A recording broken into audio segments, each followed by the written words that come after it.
Close Up is brought to you by the Kia Sorento R, redefining the power of Kia. The government's confirmed today that it's going to give resettlement packages to the Afghan interpreters who served with our troops, but there is a twist.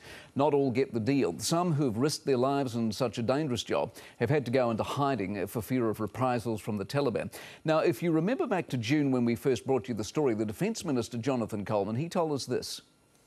Ultimately, we wouldn't abandon people who've worked with the New Zealanders if we thought they were seriously at risk. We are not abandoning these people. The New Zealand government is taking it very seriously. We haven't left anyone in a vulnerable position, and we've said we won't. Look, we're not going to leave anybody behind who we think is seriously at risk. Well, we asked the Minister to explain exactly how far that commitment does extend, but he declined to appear on the programme. But one former Afghan interpreter, Diamond Kazemi, is with us from Christchurch. Good evening to you. Hello. Are you disappointed at the deal the government's offered?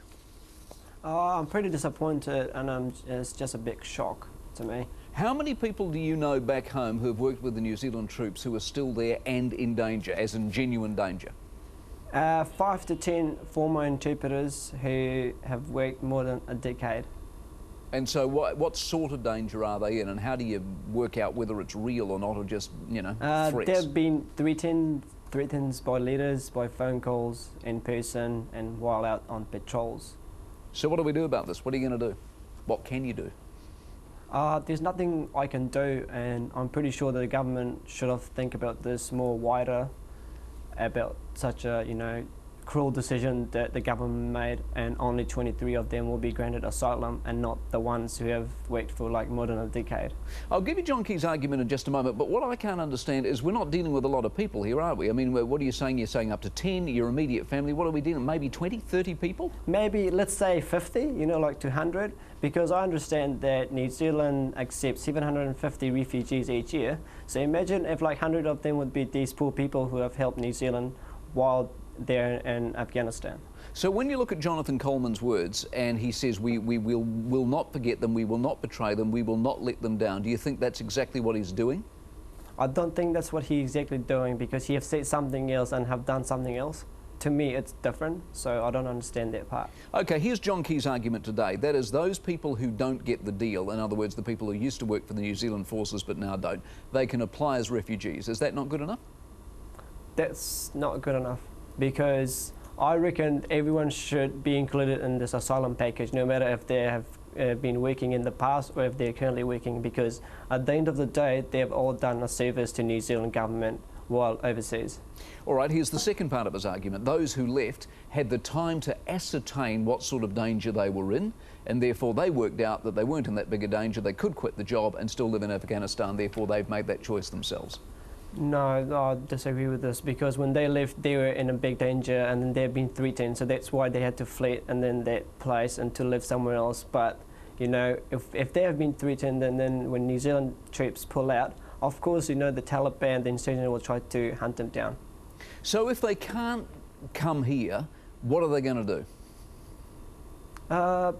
They'll get killed, and yeah. You genuinely think they will be killed? Yep.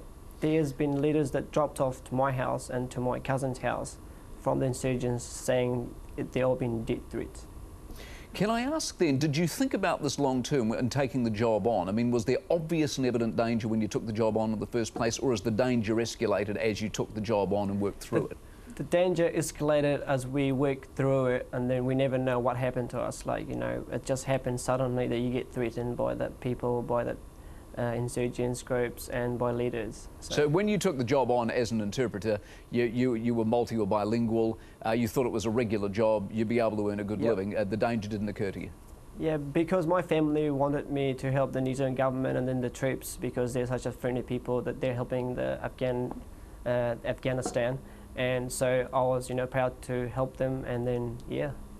Gee, it's a tough old business. What do you reckon is going to happen to your country when everyone packs up and goes home? If it's dangerous now, what happens when everyone goes home, eh?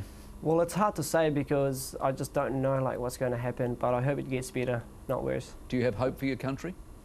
I do have hopes, and I do wish them all the best. And what about for you? Are you going back someday if it turns around, if they put it together, or are you staying here? I'm going to stay here for good. Because it's such a miserable place, eh?